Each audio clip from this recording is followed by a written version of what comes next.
A mis 62 años, mis manos cuentan una historia que mi hijo, Julián, parece haber olvidado. Mis palmas están endurecidas por el trabajo. Mis uñas tienen esa sombra perpetua de quien ha movido cajas, montado estructuras y supervisado obras bajo el sol inclemente durante 4 décadas. Me gusta vestir mis camisas de franela a cuadros, mis jeans gastados y esas botas de cuero que, aunque viejas, son lo único que no me hace doler la espalda después de 10 horas de pie. Para Julián, sin embargo, mi aspecto no era el de un hombre trabajador. Era, según sus propias palabras, una vergüenza para el estatus que él estaba tratando de construir. Todo estalló el jueves pasado. Habíamos quedado de vernos en una cafetería elegante en el centro, de esas donde un café cuesta lo que yo solía ganar en un día entero cuando empecé mi negocio de logística y eventos. Yo llegué temprano, directo del almacén, con mi camioneta de trabajo aparcada 2 calles atrás para no desentonar con los Mercedes y BMW del lugar.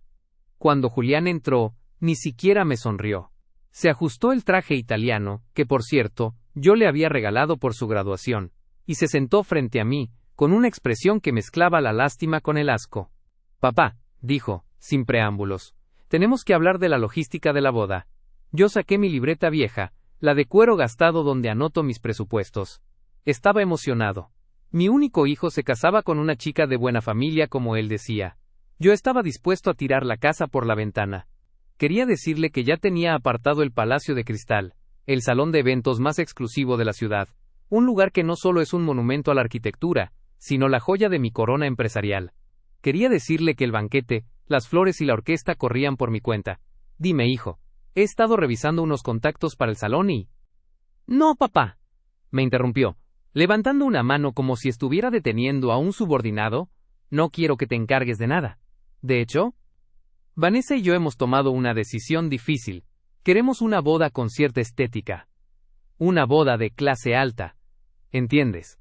Los padres de Vanessa son gente muy refinada, del mundo de las inversiones. Sentí un pinchazo en el pecho, pero mantuve la calma. ¿Y eso qué tiene que ver conmigo, Julián? Soy tu padre. Él suspiró, mirando hacia los lados para asegurarse de que nadie escuchaba. Se inclinó hacia adelante y soltó las palabras que se clavaron en mi orgullo como astillas de vidrio. Papá, mírate. Hueles a almacén. Tus manos están sucias. Tu ropa es de obrero. Vanessa tiene miedo de que mis suegros piensen que vengo de una familia baja. Ella quiere que la gente crea que mi éxito es generacional, no que soy el hijo de un cargador de cajas. Así que, hemos decidido que es mejor que no asistas a la ceremonia. Diremos que estás enfermo en el extranjero, o algo así. Te mandaremos fotos, te lo prometo. Pero no puedes estar allí con ese aspecto de pobre. Romperías la ilusión. El silencio que siguió a sus palabras fue ensordecedor. Podía oír el tintineo de las cucharas de plata contra la porcelana en las otras mesas, el murmullo de la gente bien, y el latido desbocado de mi propio corazón. Durante 30 años, me privé de vacaciones, de coches de lujo y de relojes caros para que él nunca sintiera que le faltaba algo. Le pagué la universidad privada, el máster en el extranjero, y hasta el apartamento donde vive ahora. Y todo lo hice manteniendo un perfil bajo, reinvirtiendo cada centavo en mi empresa, Eventos Aristos, la operadora logística detrás de los eventos más grandes del país. Julián no sabía que el pobre que tenía enfrente era el dueño del consorcio que gestionaba el salón donde él soñaba casarse. Él creía que yo solo era un pequeño subcontratista de mudanzas que había tenido suerte. ¿Me estás pidiendo que no vaya a tu boda porque te avergüenzas de mí?, pregunté. Mi voz era un hilo de acero frío. No lo hagas personal, papá. Es una decisión de negocios, de imagen social. Además, ya reservamos el Palacio de Cristal. Nos costó una fortuna. Tuvimos que pedir un préstamo enorme, y Vanessa está usando sus ahorros. Es un lugar para gente importante. Tú no encajarías allí, te sentirías fuera de lugar entre tanto lujo. Quédate en casa, descansa, te traeré un trozo de pastel después. Se levantó, dejó un billete de $20 sobre la mesa para pagar los cafés, un gesto de superioridad que me revolvió el estómago, y se marchó sin mirar atrás. Me quedé allí sentado, mirando mis manos.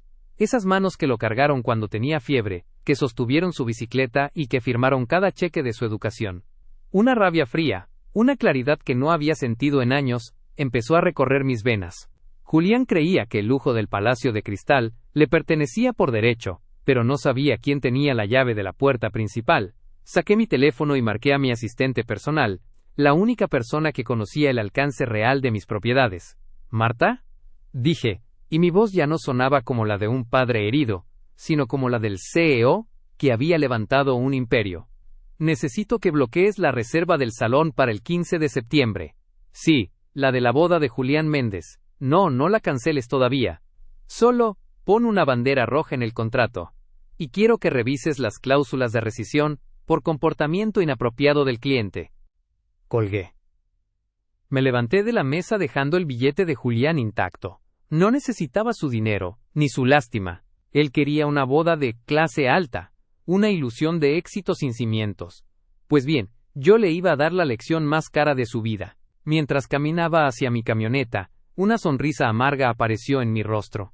Julián pensaba que yo era el hombre que movía las cajas, pero estaba a punto de descubrir que yo era el hombre que era dueño de la caja, del salón y de su futuro financiero. La función apenas estaba por comenzar, y yo me iba a asegurar de tener el mejor asiento, aunque él no me hubiera invitado. Salí de la cafetería con el frío del aire acondicionado pegado a la piel, pero por dentro sentía un incendio. Subí a mi camioneta, una Ford de hace 10 años que ruge con la fuerza de quien ha cargado toneladas, y me quedé mirando el volante. Mis manos temblaban ligeramente, no de miedo, sino de una decepción tan profunda que amenazaba con romperme las costillas. Julián no solo me había pedido que no fuera a su boda, me había pedido que dejara de existir para su mundo perfecto.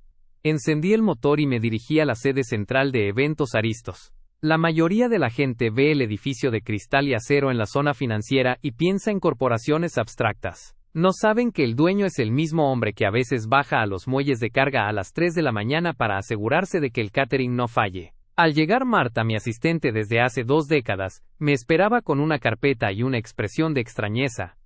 Ella conocía a Julián desde que usaba pantalones cortos. Don Arturo, he revisado la reserva del Palacio de Cristal, dijo, cerrando la puerta de mi oficina. Está a nombre de la prometida, Vanessa, y de Julián. Han pagado un depósito del 20%, pero el contrato tiene una cláusula de solvencia y garantía de prestigio. Si no liquidan el total 30 días antes, la reserva cae. Y lo más importante, el contrato especifica que el propietario se reserva el derecho de admisión por conducta contraria a los valores de la empresa. Me senté en mi silla de cuero, la única pieza de lujo que me permitía hace años. Marta, quiero que averigües de dónde sacaron el dinero para ese depósito. Julián gana bien en su bufete, pero no tanto como para pagar el palacio. Pidieron un préstamo puente, señor. Pusieron como garantía el apartamento que usted le compró a Julián. Marta bajó la voz.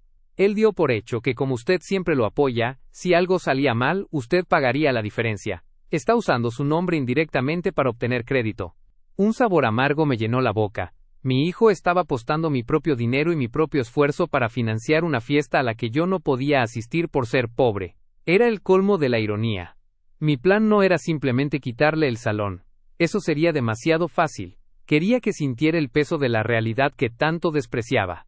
No vamos a cancelar nada todavía, dije, entrelazando los dedos. Quiero que el administrador del palacio les envíe una notificación mañana.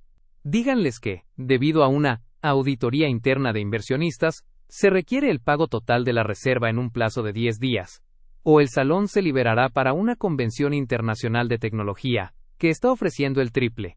Pero don Arturo, eso los pondrá contra la pared. No tienen ese dinero líquido. Exactamente. Julián vendrá a buscarme. Vendrá a pedirle al viejo de las cajas que lo salve una vez más.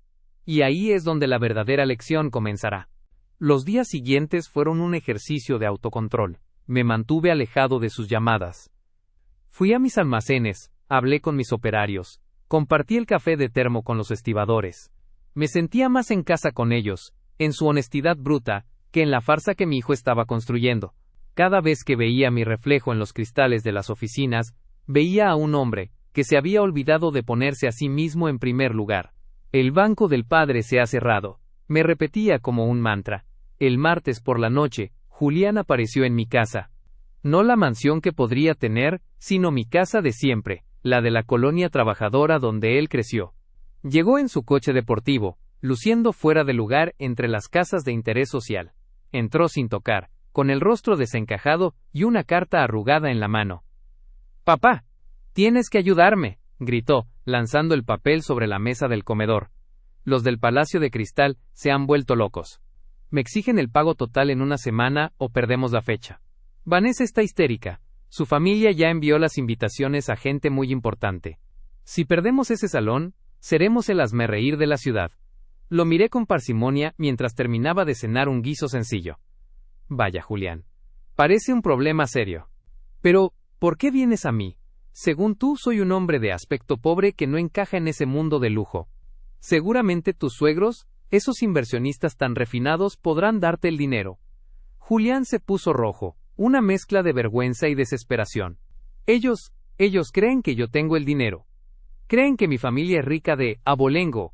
No puedo pedirles a ellos, se darían cuenta de que, bueno, de la realidad. Papá, son $80,000 lo que falta. Sé que tienes ahorros del negocio de fletes. Préstamelos, te los pagaré en cuanto venda unas acciones el próximo año. Es mi boda, por Dios. Me limpié los labios con la servilleta de tela y lo miré fijamente. Su arrogancia no había desaparecido. Solo estaba camuflada bajo la urgencia. Ni siquiera me pidió perdón por prohibirme la entrada a su vida. Solo quería mi chequera. Lo siento, hijo, dije con una calma gélida. Acabo de hacer una inversión grande en maquinaria pesada. No tengo liquidez. Además, como no voy a estar en la boda, no veo por qué debería financiar un evento en el que ni siquiera soy bienvenido. Es por el protocolo, papá. No seas resentido, exclamó, perdiendo los estribos. Es solo un día. Después de la boda, todo volverá a la normalidad. Pero necesito ese salón. Es el símbolo de lo que he logrado. No, Julián. Es el símbolo de lo que yo he logrado. Tú solo estás tratando de alquilar mi éxito para disfrazar tu complejo. No hay dinero. Él me miró con un odio que me partió el alma, pero no cedí. Eres un viejo egoísta, escupió. Siempre fuiste un estorbo para mis ambiciones, con tu ropa sucia y tus aires de humildad. Si pierdo ese salón, será tu culpa.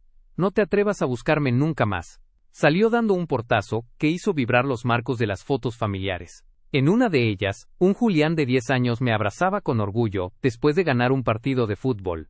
Ese niño había muerto, devorado por la vanidad. Tomé el teléfono y llamé a Marta. Marta, procede con la fase 2. Dile al administrador que acepte una garantía de pago externa si aparece un tercero. Pero quiero que el contrato de usufructo del salón cambie a mi nombre personal, no al de la empresa. Julián va a intentar conseguir el dinero por debajo de las piedras, y quiero estar allí para recibirlo. Colgué. El plan estaba en marcha. Él creía que me estaba dejando atrás. Pero lo que no sabía es que cada paso que daba hacia su boda perfecta, lo acercaba más a la trampa que su propia soberbia había construido. La humillación pública que tanto temía no vendría de mi ropa vieja, sino de su propia deshonestidad. Durante los siguientes 3 días, el silencio de Julián fue absoluto. Pero en el mundo de los negocios de alto nivel, el silencio es un ruido que se puede interpretar. Yo sabía exactamente lo que estaba haciendo, estaba desesperado. Marta me mantenía informado minuto a minuto.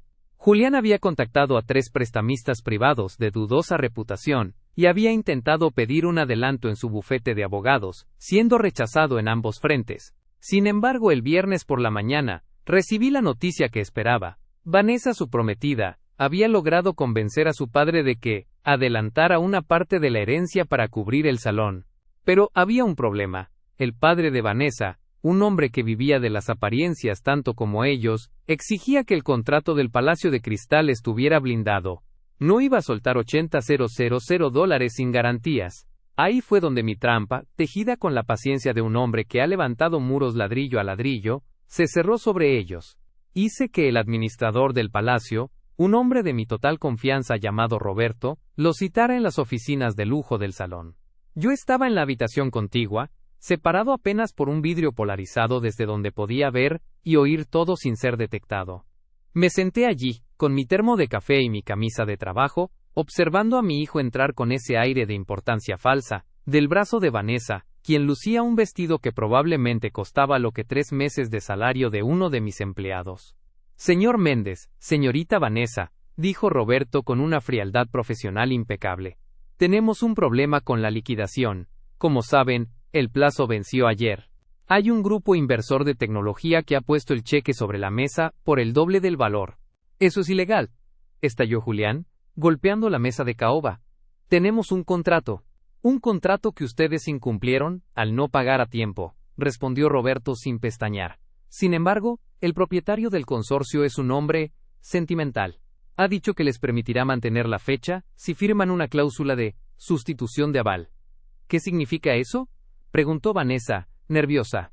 Significa que un tercero, una figura jurídica externa, asumirá la deuda de los $80,000 ahora mismo, para que la reserva no caiga. A cambio, ustedes le ceden el control total de la logística y el protocolo del evento a esa figura. Si ustedes no pagan el préstamo a este tercero en 48 horas tras la boda, él tiene el derecho legal de embargar los bienes que pusieron como garantía inicial, incluyendo el apartamento de Julián. Julián palideció.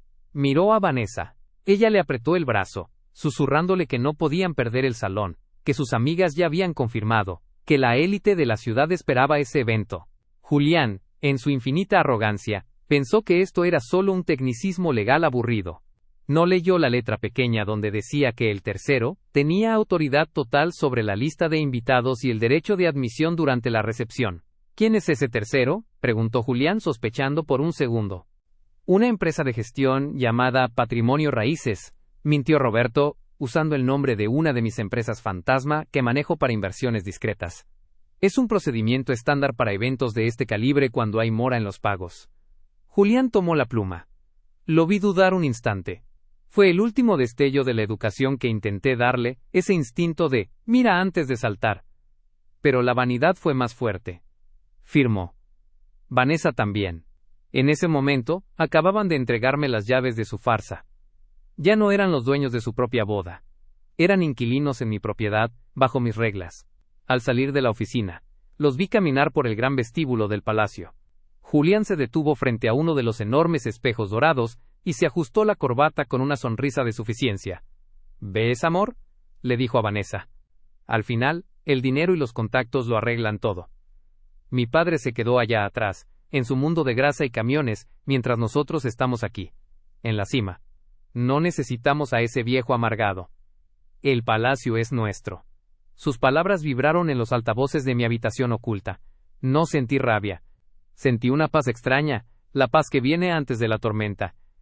El palacio es mío, Julián, pensé mientras terminaba mi café. Tú solo eres un invitado que aún no sabe que su invitación ha sido revocada. Los días previos a la boda fueron un torbellino. Me aseguré de que todo en el salón estuviera impecable. Mandé pulir los mármoles hasta que brillaran como espejos, ordené las flores más caras y contraté al mejor servicio de seguridad de la ciudad. Julián y Vanessa pensaban que era el servicio estándar del lugar. No sabían que el dueño estaba supervisando cada detalle para que la caída fuera desde lo más alto. Incluso recibí un último mensaje de Julián el día anterior. Papá, mañana es el gran día. Espero que te quedes en casa. No quiero tener que pedirle a seguridad que te saque si se te ocurre aparecerte por allí para felicitarme. Ten algo de dignidad y mantente al margen. Disfruta tu soledad. Apagué el teléfono. No respondí. No había nada más que decir. Esa noche, preparé mi ropa, pero no busqué mi camisa de franela ni mis botas de trabajo. Abrí un armario oculto en mi despacho, y saqué un esmoquín hecho a medida en Londres hace 3 años, una prenda que nunca había usado porque prefería la comodidad de mi vida sencilla. Saqué los gemelos de oro que me regaló mi padre cuando fundé con acento agudo mi primera compañía y pulí mi reloj de coleccionista. Mañana, Julián vería al hombre que realmente financió su vida. No iría como el padre humillado que suplica un lugar en la mesa. Iría como el anfitrión, como el dueño de la casa, como el juez que dicta la sentencia final. La trampa estaba puesta, el cebo había sido devorado, y el mecanismo estaba bloqueado. Julián creía que estaba entrando en su reino, sin saber que estaba caminando directamente hacia el escenario de su mayor humillación. El aspecto de pobre que tanto odiaba, estaba a punto de transformarse en el rostro de su ruina. El día de la boda, el sol de la tarde bañaba el palacio de cristal, con un resplandor dorado que hacía honor a su nombre. Desde mi oficina privada en la planta alta, observaba a través de los ventanales cómo llegaban los invitados. Mercedes, Audi, Maserati, la crema innata de la ciudad, descendía de sus vehículos, exhibiendo joyas y trajes que gritaban opulencia. Julián estaba en la entrada, radiante, estrechando manos con una seguridad fingida, actuando como si él fuera el arquitecto de todo aquel lujo. Vanessa lucía un vestido de seda que parecía flotar, rodeada de sus damas de honor. Sus padres, los inversionistas refinados, caminaban con la barbilla en alto, saludando a los invitados como si estuvieran en Versalles. Me pregunté cuánto de ese orgullo se basaba en la mentira que mi hijo les había vendido, que él era el heredero de una fortuna limpia y antigua, no el hijo de un hombre que aún tenía callos en las manos. Señor. Marta entró en la oficina, vestida con un traje de gala impecable. Todo está listo. El juez de paz y el notario están en posición. Julián y Vanessa acaban de entrar al salón principal para la ceremonia civil. Los guardias de seguridad tienen sus órdenes. Me miré al espejo una última vez. El esmoquín de corte inglés me sentaba como una armadura. El reloj de oro en mi muñeca brillaba con una luz fría. Ya no era el viejo de las cajas que Julián despreció en la cafetería. Era el dueño del imperio.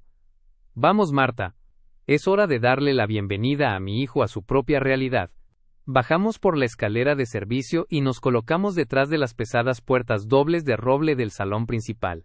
A través de la rendija, escuché la voz del juez. La ceremonia civil estaba concluyendo. Era el momento de firmar el acta matrimonial, y por supuesto, el contrato de uso del salón que Julián creía haber asegurado.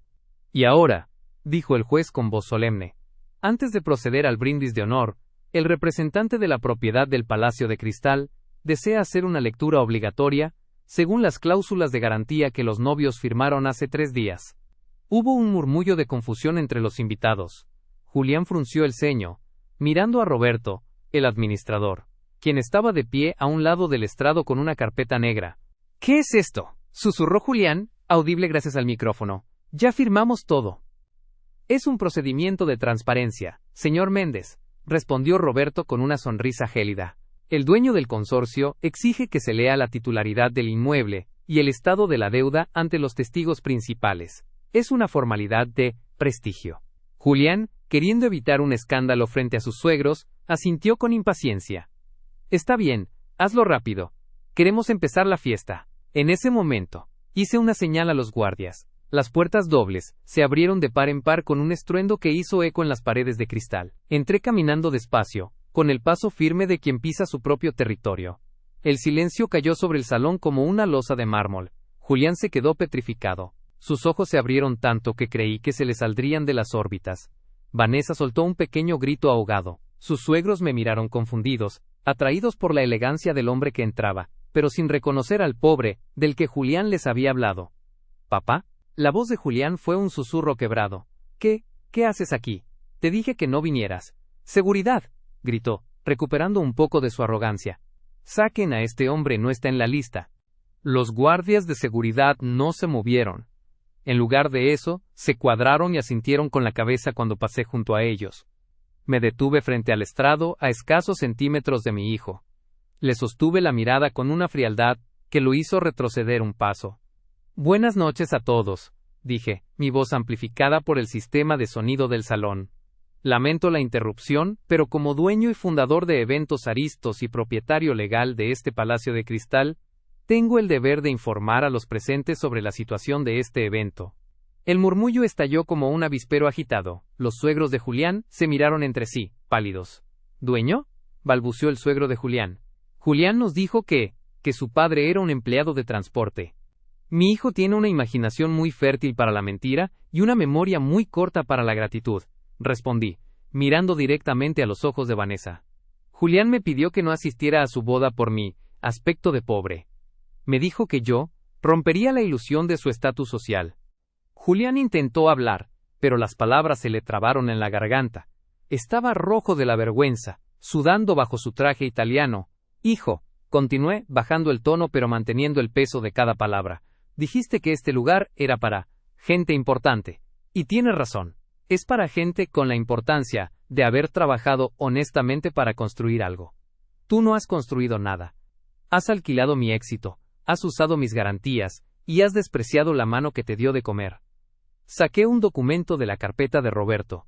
Según el contrato de sustitución de aval, que firmaste hace 3 días, para salvar tu pellejo, yo, como tercero garante, tengo el control total de este evento, y he decidido que la fiesta se termina ahora mismo. No puedes hacer eso, chilló Vanessa. Es mi boda. Mis padres pagaron. Sus padres pagaron un depósito que ya se perdió por incumplimiento. La corté. El resto del dinero es mío. las flores, la orquesta, el caviar que están a punto de servir. Todo es propiedad de un hombre al que no consideraron digno de estar sentado en su mesa. Miré a la multitud de invitados, que nos observaban con una mezcla de horror y morbo. Señoras y señores, la recepción queda cancelada. Los guardias los escoltarán a la salida. Julián, tú y yo tenemos una charla pendiente sobre el apartamento que acabas de perder por ponerlo como garantía de tu vanidad. El caos estalló. Los invitados empezaron a levantarse, el suegro de Julián empezó a gritarle que era un estafador, y Vanessa se desplomó en una silla, llorando sobre su costoso vestido. Julián se quedó allí, en medio de su escenario perfecto, viendo cómo su mundo de cristal se hacía añicos bajo mis botas pulidas. ¿Por qué, papá?, preguntó Julián, con lágrimas de pura rabia. ¿Por qué humillarme así? No te estoy humillando, Julián, le dije, dándole la espalda. Te estoy educando. Es la última lección que te pago. El eco de mis palabras aún vibraba en las lámparas de cristal, mientras el salón se convertía en un hormiguero de indignación. Los invitados, esa élite que Julián tanto ansiaba impresionar, ahora se alejaban de él como si su fracaso fuera contagioso. Los meseros se detuvieron en seco, bajando las bandejas de plata, y la orquesta guardó sus instrumentos en un silencio sepulcral.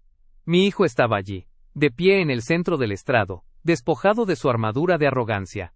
Parecía pequeño, ridículo en su traje de diseñador frente a la magnitud del vacío que él mismo había cavado. Arturo, esto es una locura, rugió el padre de Vanessa, abriéndose paso entre la multitud. Su rostro, antes lleno de una suficiencia aristocrática, estaba ahora descompuesto por la furia. Hemos invertido miles en esta unión. Mi hija no puede ser el centro de este espectáculo. Lo miré con la calma de quien no tiene nada que perder. Su hija eligió casarse con una mentira, señor, y usted eligió creerla porque le convenía. Si quiere culpar a alguien por el espectáculo, mire al hombre que llamó padre, a quien despreciaba por su ropa. El contrato de usufructo es claro. La propiedad es mía. El dinero del préstamo puente que Julián solicitó para cubrir el resto del salón ha sido ejecutado por impago de términos morales. Papá, por favor. Julián finalmente recuperó la voz, pero ya no era la voz de un hombre de mundo, era el ruego desesperado de un niño atrapado en una travesura. No puedes hacerme esto. El apartamento es mi casa, es todo lo que tengo. No, Julián.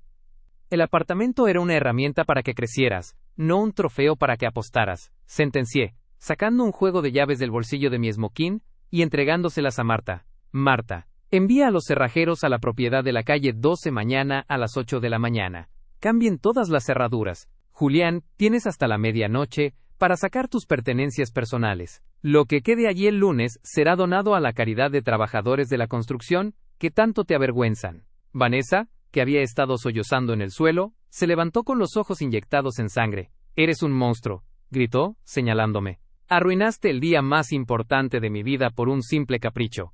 ¿A quién le importa si eres el dueño? Eres un hombre pequeño y resentido. Me importa a mí, jovencita, respondí sin levantar la voz. Y me importa que aprendan que la dignidad no se compra con un salón de mármol. Ustedes querían una boda de clase. Bueno, la clase no es el brillo de las joyas, es la integridad. Algo de lo que ambos carecen. Giré sobre mis talones y comencé a caminar hacia la salida. Julián corrió tras de mí, intentando sujetarme del brazo, pero dos de mis guardias de seguridad, hombres que me habían acompañado durante años, y que sabían exactamente quién era yo, se interpusieron con la firmeza de un muro de piedra. Señor Julián, por favor retírese, dijo uno de ellos, con una voz que no admitía réplicas. Es mi padre, gritaba Julián, forcejeando. Papá, mírame. Podemos arreglarlo. Haré que te pidan disculpas. Estarás en la mesa de honor. Me detuve un segundo y miré por encima del hombro. Ya no hay mesa, Julián. Ya no hay honor. Te ofrecí mi mano, y me pediste que la escondiera porque estaba sucia. Ahora que mis manos están limpias y vestidas de seda, ya no tienen nada que ofrecerte. Salí del salón principal y caminé por el pasillo de mármol. Podía oír los gritos de la familia de Vanessa reclamándole a Julián, las recriminaciones de los suegros dándose cuenta de que el linaje de su yerno era una fachada, y el sonido del llanto histérico de la novia. Era un ruido caótico, el sonido de una estructura podrida colapsando sobre sus propios cimientos de vanidad. Llegué al vestíbulo principal. Roberto me esperaba con un documento legal en la mano. Don Arturo, el notario ha certificado la ejecución de la cláusula. El apartamento ha vuelto legalmente a la empresa matriz. Julián ha firmado digitalmente las garantías de pago hace 3 días, así que no hay recurso legal que pueda usar. Está en la calle, señor. Bien, dije sintiendo un peso enorme levantarse de mis hombros. Cierra el palacio. Que apaguen las luces. No quiero que quede rastro de esta farsa hoy. Salí a la escalinata de entrada. Mi vieja camioneta Ford estaba allí, estacionada justo frente a la puerta, desafiando a todos los coches de lujo que la rodeaban. Me quité el saco del esmoquín y lo tiré en el asiento del copiloto. Me aflojé la pajarita y me remangué la camisa blanca de seda, revelando mis antebrazos curtidos. Mientras arrancaba el motor, vi por el retrovisor a Julián salir por las puertas del palacio. Estaba solo. Vanessa y sus padres se habían marchado en su propio coche, dejándolo atrás en medio de la acera. Estaba desaliñado, con la corbata deshecha y el rostro hundido en las manos. Por un segundo, solo un segundo, el corazón de padre me dio un vuelco. Quise bajarme, abrazarlo y decirle que todo era una pesadilla. Pero entonces recordé el olor de aquel café donde me dijo que yo era una vergüenza. Recordé el tono de su voz cuando me prohibió ir a su boda. El banco del padre no solo se había cerrado, se había liquidado. Puse la marcha y aceleré. Dejé atrás el palacio de cristal, dejé atrás la farsa, y dejé atrás a un hijo, que solo valoraba el precio de las cosas, pero que nunca entendió su valor. Me dirigí a mi casa de siempre, la de la colonia trabajadora.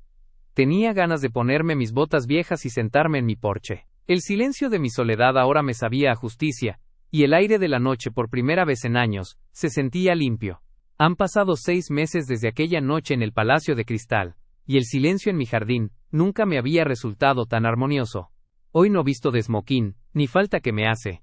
Llevo mis pantalones de lona, mi camisa de cuadros de siempre, y mis manos, aunque limpias, mantienen ese rastro de trabajo que ahora porto como una medalla de honor. Me enteré por Marta que la caída de Julián fue tan estrepitosa como su ascenso ficticio. Vanessa canceló el compromiso esa misma noche. No podía soportar la idea de estar casada con el hijo de un obrero, y mucho menos con un hombre que no tenía un centavo a su nombre tras perder el apartamento. Sus suegros, aquellos inversionistas de buena familia, se encargaron de difundir la historia de su humillación por todos los clubes sociales. En ese mundo de apariencias que Julián tanto amaba, la traición se perdona, pero la pobreza, o el origen de ella, es un pecado capital. Julián intentó llamarme varias veces durante las primeras semanas. Mensajes llenos de odio, luego de súplica, y finalmente de una desesperación silenciosa. No respondía a ninguno. No por rencor, sino por una necesidad de coherencia. Si él se avergonzaba de mi realidad, lo más justo era que experimentara la suya propia, sin los amortiguadores de mi dinero. Hace unos días, recibí un informe de mi equipo de seguridad. Julián vive ahora en un pequeño estudio alquilado en las afueras, y trabaja en una firma de abogados de bajo perfil, haciendo el trabajo de oficina que antes despreciaba. Dicen que ahora usa el transporte público y que su coche deportivo fue embargado por las deudas que contrajo para aparentar ante Vanessa. A veces, cuando cierro los ojos, puedo imaginarlo sentado en un autobús, mirando sus propias manos y dándose cuenta, quizás por primera vez, de cuánto cuesta ganarse la vida de verdad. Mucha gente me preguntó si no fui demasiado cruel. ¿Es que no amas a tu hijo?, me dijo una vez un viejo conocido. Mi respuesta siempre es la misma. Lo amo tanto que no podía permitir que siguiera siendo un parásito de la vanidad. El dolor de esa noche fue el bisturí necesario para extirparle el tumor de la soberbia. El banco del padre se cerró, pero la escuela de la vida finalmente abrió sus puertas para él. He decidido convertir el Palacio de Cristal en un centro de formación para jóvenes emprendedores de barrios humildes. Quiero que ese salón, que una vez fue el escenario de una farsa elitista, sea ahora el lugar donde los hijos de los trabajadores aprendan a levantar imperios sin olvidar de dónde vienen. Quiero que allí se celebre el esfuerzo, el sudor y la lealtad, no el estatus ni el abolengo comprado. Ayer, mientras supervisaba las obras de remodelación, encontré una pequeña caja en el almacén del salón. Dentro estaba el butonier de orquídeas blancas que Julián debería haber llevado en su solapa. Lo miré durante un largo rato. Era una flor hermosa, pero estaba marchita, seca y sin vida, igual que la relación que él intentó construir sobre mentiras. La tiré al contenedor de basura sin un gramo de arrepentimiento. Mi vida ahora es más sencilla y paradójicamente más rica. Sigo despertándome a las 5 de la mañana, sigo disfrutando de mi café de termo y sigo saludando a cada uno de mis empleados por su nombre. Ellos me respetan no por el dinero que tengo en la cuenta, sino porque saben que entiendo el peso de la carga que llevan sobre sus hombros. A veces, por las tardes, me siento en mi porche y miro hacia la calle.